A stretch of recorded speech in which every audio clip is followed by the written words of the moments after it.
tal a todos? Me llamo Salvador Frías y Eh, yo soy Edgar Lavín.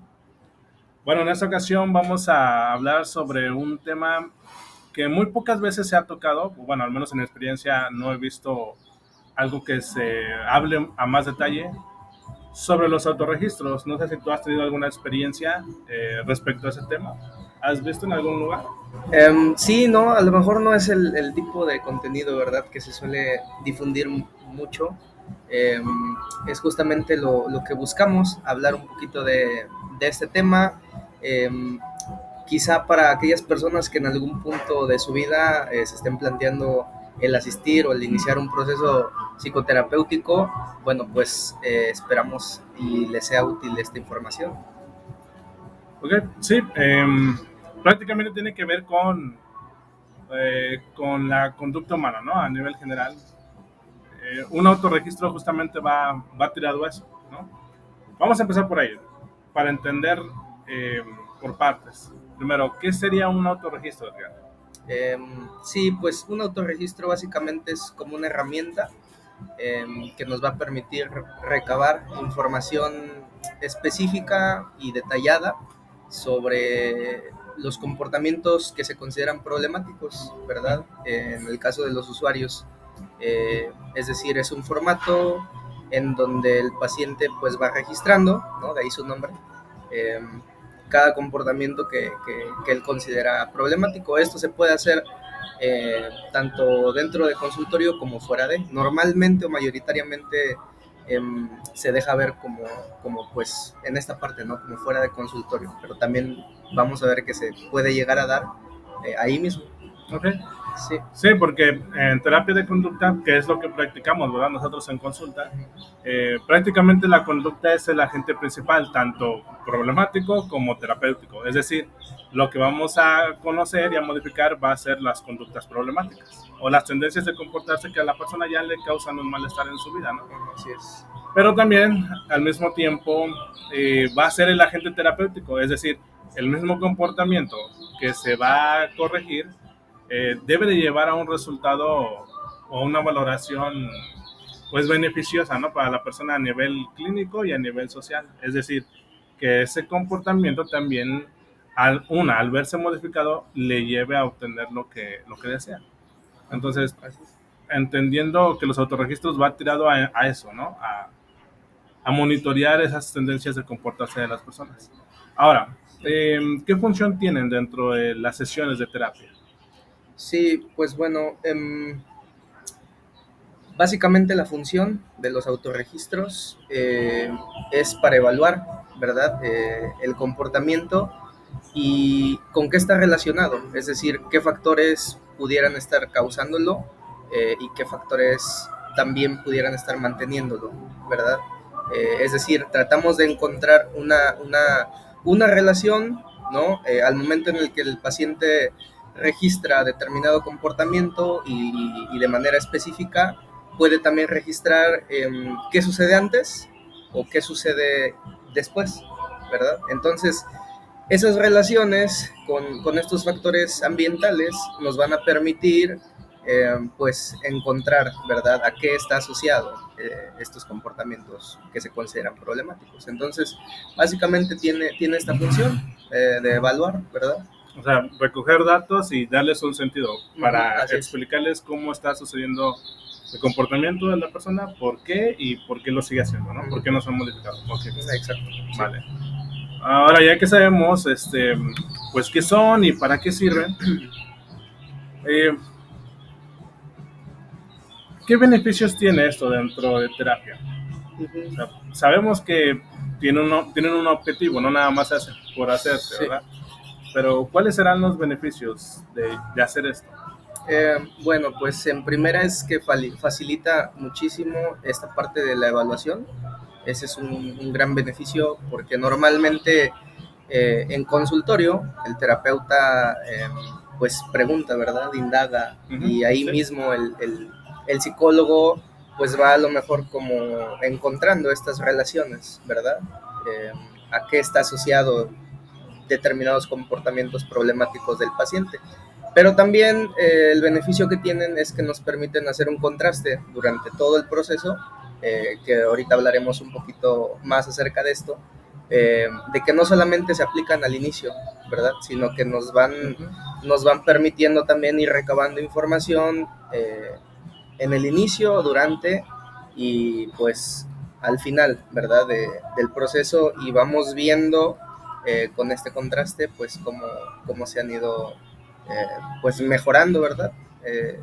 El comportamiento, o si no se ha ido mejorando, también nos permite encontrar, quizá modificar ahí algunas estrategias para ver en dónde está pues el problema, ¿verdad? Todavía. Ok, entonces, sí es de mucha importancia, porque ahí es donde se puede hacer un juicio sobre si realmente está funcionando, perdón, lo que está haciendo el terapeuta o no. Uh-huh. O sea, eso es algo primordial, porque Sí. se supone que la terapia de conducta es una terapia que se basa en evidencia. Pues, la mejor evidencia para saber si lo que está haciendo el terapeuta y el usuario dentro de sesiones está llevando a un resultado positivo que el usuario requiere, ¿verdad? Entonces, pues bueno, Claro. entonces eso creo que de los más grandes beneficios que tiene el monitorear el comportamiento durante todo el proceso terapéutico. Ok, también puede Así es. ser, y creo que lo estabas mencionando, ¿no? En un principio, que ayuda a que la persona también se dé cuenta si su comportamiento es como dice ser o no es, o realmente es valorado como un problema o no. Ya cuando la persona tiene esas actitudes en cómo se comporta, a veces sucede eso, ¿no? Que, por ejemplo, en una pareja podemos dejarles que registren sus discusiones. Cuando llegan a consulta pueden empezar diciendo que discuten diario o que siempre se la pasan discutiendo, ¿no? Esos absolutismos de que siempre, todo el día, todas horas. Sí. Pero cuando hacen estos monitoreos se dan cuenta que realmente no es así, que no Claro. es siempre, sino Que hay en algunas ocasiones, en algunos días nada más. ¿No? Sí. Sí, No es- o que hay ambiente, o que hay factores específicos que detonan, ¿no? Ajá. El que las discusiones se den. Exacto, o sea, sirve para entender, ¿no? Para saber cómo está funcionando todo, ¿no? O sea, el contexto en donde están, el comportamiento que están haciendo cada uno, etcétera, etcétera. Entonces, prácticamente, eh, pues implica dicen por ahí, ¿no? El darse cuenta. El darse cuenta Claro, sí. de lo que está sucediendo realmente con el comportamiento y lo que se cree que puede ser o no un problema psicológico. Estos Sí. monitoreos también nos dan ese gran beneficio, Ujú. que, que a veces no necesitamos explicarle, sino que al darse cuenta, al monitorear su comportamiento, que no es tan severo o grave como lo pensaban, ¿no? Ujú. O que incluso no es lo que estaban pensando que tenían. Ujú. Porque ya ves que luego se meten a redes sociales o a Google y investigan y ya se autodiagnostican. Entonces, Sí. con eso se dan cuenta que a lo mejor no es eso que estaban pensando. Claro, sí, caemos de repente como en esta cuestión del etiquetar, ¿no? O sea, asociamos de repente cuando tenemos determinados comportamientos a tenemos ansiedad, tenemos depresión, tenemos trastorno de tal, ¿verdad? Y lo etiquetamos, ¿verdad? No nos damos cuenta de que de repente es necesario describir, ¿verdad? El comportamiento, eh, ahora sí que de la manera más específica. En este sentido, Chava, yo te, yo te diría, ¿qué problemáticas a lo mejor se espera respecto a los autorregistros? Es decir, por ejemplo, cuando no se pueden llegar a completar, cuando el paciente tiene dificultades, ¿qué, ¿qué problemáticas tendría? Ok, algo recurrente que sucede, y cuando decirlo recurrente no me refiero a que a todas las personas les va a pasar, pero sí llega a pasar, Sí. es que a veces se les olvida realizarlo o por algunas circunstancias, ¿verdad? De su vida no pueden realizarlo. Eso es algo que llega a suceder, ¿vale? Entonces, cuando pasa esto, ahorita hablábamos de los beneficios, pero cuando sucede algo así, Claro. tiene también un efecto, ¿no? Una Un desventaja. efecto, una desventaja respecto a que, pues primero, se va a alargar el proceso terapéutico. Si ustedes habían acordado o el terapeuta le había comunicado al usuario que un aproximado de sesiones se llevaría la evaluación, por ejemplo, si no se llegan a hacer estos autorregistros, pues probablemente se va a alargar ese proceso de evaluación. Entonces, pueden tener efectos negativos porque la persona incluso puede sentir que no pasa de ahí. Claro. Y realmente no pasa porque seguimos evaluando porque se va retrasando la información. Claro. Obviamente se pueden hacer algunas otras cosas, ¿no? Por ejemplo, pues hacer los autorregistros ahí en sesión. También se puede apelar a la memoria de las personas. Claro que se puede. Solamente que nada como registrar el comportamiento poco tiempo después de haber sucedido, ¿no? O sea, tienes el conocimiento fresco, por así decirlo. Entonces, quizás son una de las desventajas que tendría el monitorear, que sabemos que no es, digamos, no es un sencillo, ¿no? Sino que es un reto. Claro. Es un reto porque, pues vaya, la gente antes de asistir a consulta no hacía eso. Entonces, asistir a consulta implica ahora instaurar un nuevo hábito de monitoreo. Entonces, sí es un reto al principio. Después, conforme se va practicando, se va haciendo cada vez más sencillo y natural incluso, ¿no? Llevar a cabo eso. Claro, y aquí entra a lo mejor una parte muy importante, ¿no, Chava? Porque algunas personas todavía, o se tiene, ¿no? Como que esta idea todavía de que se va a sesión solamente a hablar, ¿no? De que es solamente trabajar ahí en consultorio, cuando la realidad es de que no. Uno de los objetivos principales de hacer este tipo de difusión es precisamente dar a conocer que este tipo de tareas son a lo mejor actividades para casa que como lo decías tú, ¿no? O sea, representan todo un reto, pero es esto, ¿no? Lo que queremos dar a conocer al final, o sea, que desde la terapia de conducta se hace énfasis en un papel activo, ¿verdad? Del paciente. Sí. Entonces, bueno, esa sería como una de las consideraciones, ¿verdad? Que en un principio a lo mejor las personas, los pacientes van a pues a tener alguna dificultad, ¿verdad? Para llevar a cabo estas tareas, pero como le decías tú ahorita, o sea, se trata de ir trabajando pues poco a poco, ¿verdad? ¿Alguna otra consideración que tú pues tengas ahí como que a la mano respecto a los autorregistros? Sí, que obviamente esto se le entrena a la persona. No es como que te digo así nada más, oye, tienes que registrar tu comportamiento y me lo traes para después. No.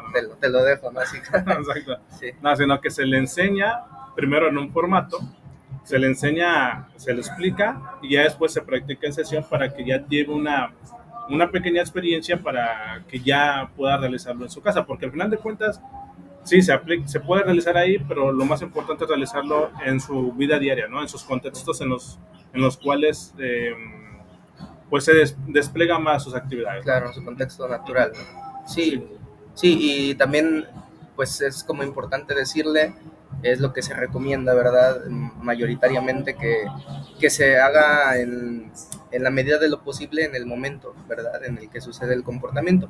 Obviamente hay veces que no siempre es como de que voy a tener el autorregistro a la mano, ¿verdad? Y pues registrar, ¿verdad? ¿Qué es lo que me sucedió? Y en dónde estaba y qué sucedió después y todo esto, ¿verdad? Pero sí se trata de que la información esté como que lo más reciente, ¿verdad? Posible para anotarla. Bueno, pues no sé si alguna otra consideración o quieras hablar un poquito a lo mejor acerca de los tipos de autorregistro. Creo que hablemos un poquito acerca de cómo pueden variar, ¿verdad? Estos formatos, dependiendo de varios factores. Sí, creo que los primordiales elementos que hay que tomar en cuenta, ¿no? Para elegir qué tipo de autorregistro vamos a usar son, primero, el tipo de modelo terapéutico que vas a usar, o que vas a emplear con la persona. Sí. Y segundo, el tipo de problema. Al decir tipo de problema nos referimos al comportamiento que vamos a registrar. O sea, cada uno va a tener su propia naturaleza o va a requerir cierta información para entenderlo. ¿Va? Sí. Por ejemplo, si hablamos de una terapia cognitivo-conductual, probablemente ahí te enseñen un registro que se llama ABC. A significa antecedentes o acontecimientos. B significa, o está en inglés, me parece, sí, Sí. belief, ¿no? Belief, Y la significa creencia. creencia, exacto. Y la C, que serían las consecuencias, ¿no? O los efectos que tienen tus pensamientos sobre tus emociones y tus acciones. Así es. Ok, entonces, en terapia cognitivo-conductual y en terapia cognitiva, así solita, sin lo conductual, bueno, te van a dejar ese registro, porque va más tirado a registrar qué tipo de creencias o pensamientos estás teniendo cuando suceden determinados acontecimientos y esas creencias o esos pensamientos, qué efectos tienen a nivel emocional en ti y a nivel conductual. O a nivel motor, ¿no? Ajá, exacto, exacto. Sí.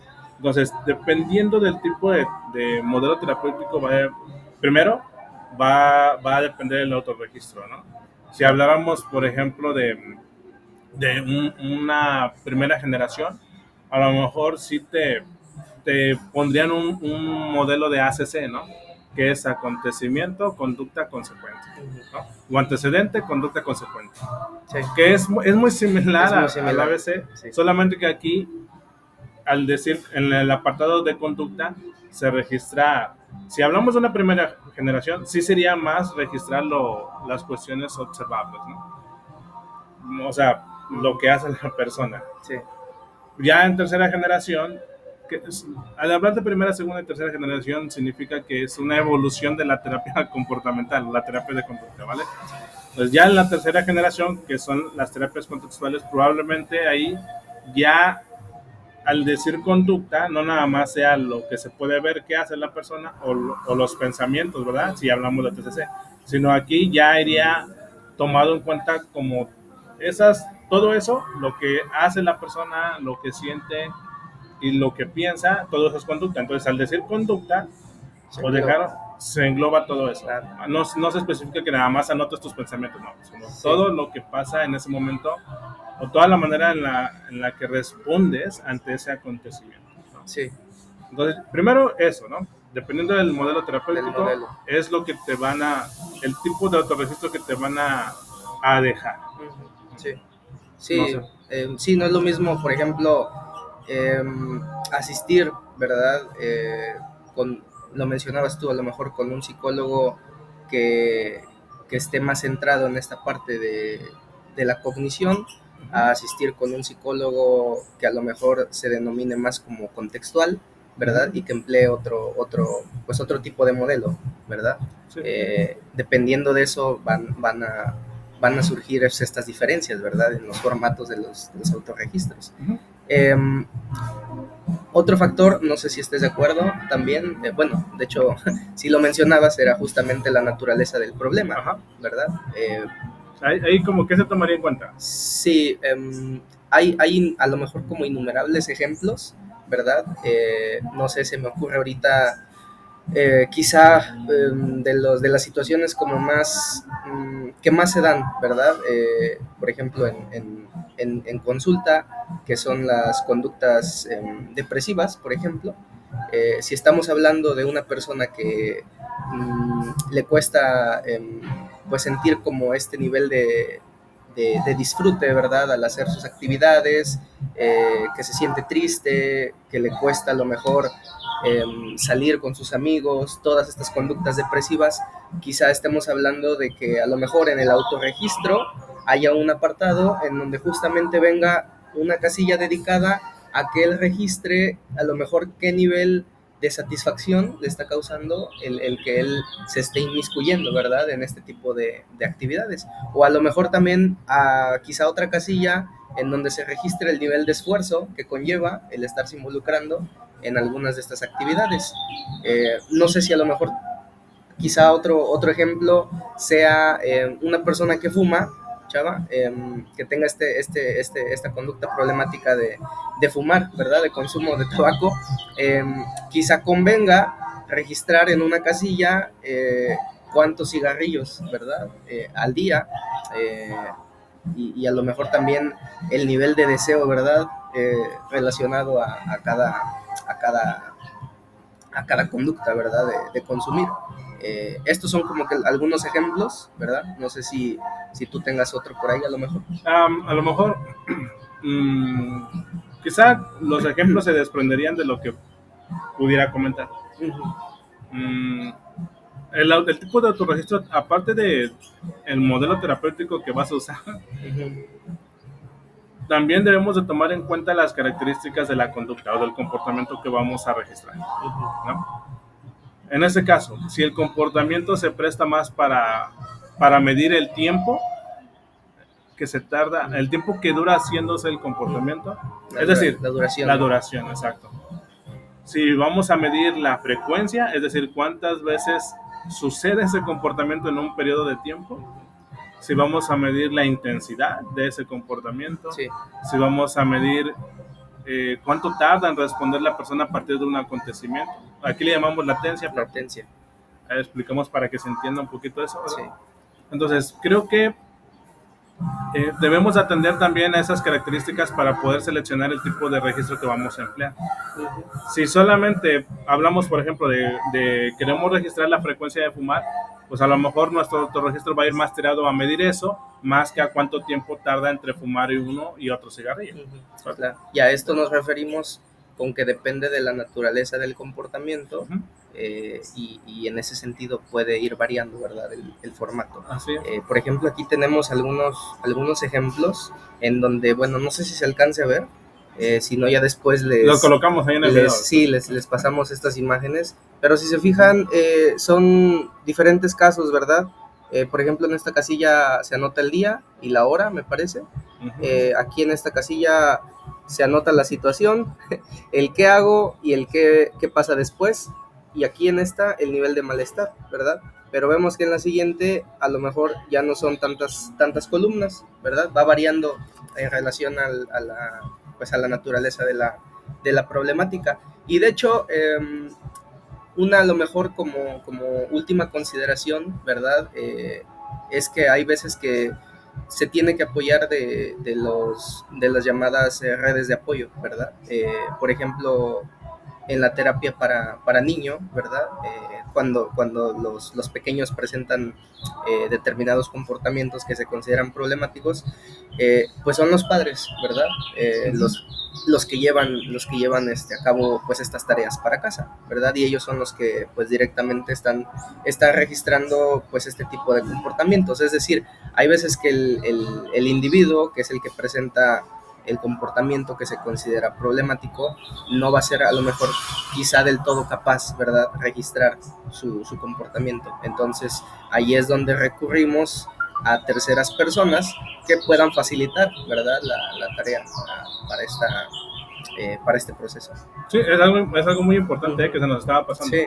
Sí, porque por lo general, hasta el mismo nombre lo dice autorregistro, ¿no? Es como si la misma persona registrara su comportamiento. Pero no siempre se va a poder, ¿verdad? Si nos referimos a autorregistro, sí, tendría que ser así, pero si lo manejamos de manera general como un registro conductual, ajá, o un monitoreo del comportamiento, sí podríamos o tendríamos que recurrir también a su red de apoyo, ¿no? Sí. Para poder tener una información mucho más completa, ¿vale? Porque a veces nosotros mismos, a veces por ciertos aprendizajes, nos cuesta mirar algunas cosas que hacemos o pensamos, ¿no? Sí. Pues también cuando las otras personas ven eso, nosotros agranda la cantidad de información y es mucho más preciso el acomodo de esa información para dar una explicación de lo que está sucediendo, ¿no? Sí. Bueno, no sé si habría algo más que agregar. Pues no, simplemente quizá pues recalcar, ¿verdad?, la importancia de estas tareas. Es como les comentaba, yo creo que uno de los principales objetivos, el comenzar a divulgar este tipo de contenido, que los autorregistros pues son quizá como actividades que se le dejan al paciente y que en un principio pues se ven como algo aversivo, ¿verdad? Como algo a lo que quizá no estamos acostumbrados. También les comentaba hace rato la idea de que a lo mejor todavía se tiene de que ir o asistir a terapia con un psicólogo es simplemente la hora de estar ahí en consultorio, ¿verdad? Cuando lo que verdaderamente importa también son este tipo de tareas, ¿verdad?, que se dejan para casa, porque se parte de ahí para ir recabando información en el momento pertinente y lo más específico que se pueda. Así es, pues grandioso, buena información. Sí. Pues vamos a ir concluyendo, gente. pues como pueden ver, esta es la primera experiencia. Esperemos que les agrade la información, esperemos que haya sido o haya salido lo mejor posible. Vamos a tratar de ir subiendo constantemente más videitos, más información. Sí. Entonces, su servidor y Edgar, ¿verdad? Y también invitarlos a que, pues, si necesitan algún servicio de psicología, pues puedan contactarnos, ya sea si se animan a trabajar con nosotros o bien podemos recomendar a alguien más también. Eso es bueno también. O sea, no nos limitamos a que si no es con nosotros, pues ya, ¿verdad? Claro, sí. Sí, así es. Entonces, pues muchas gracias. Déjenos por ahí sus comentarios. Si tienen dudas, también los podemos contestar después de hacer este videito. Sí, claro. O incluso, si también quisieran que habláramos sobre algún tema, también, Comenten. alguna sugerencia también, pueden dejarlo ahí en los comentarios. Y pues también dejen sus me encanta y pues y estaremos, sobre todo, ¿verdad? Para que llegue a más personitas. Compartan este video. Estaremos subiendo pues más contenido, a lo mejor también de otro tipo, ¿verdad? En esta ocasión pues tocó hablar de algo que se relaciona o se engloba dentro de lo que es pues el proceso psicoterapéutico en sí, pero pues en realidad hay muchos temas, ¿verdad? Sí, no solamente de terapia, vamos a estar subiendo. Vamos a hablar de una variedad de todo lo que acontece al comportamiento humano, ¿vale? Pero sobre todo, un foco principal es la terapia, porque es a lo que nos dedicamos y porque es algo importante para mejorar la calidad de vida de las personas, ¿no? Entonces, pues, sin más, concluimos aquí. Que estén muy bien. Nos vemos. Y recuerden, psicología basada en la evidencia. Sobre todo.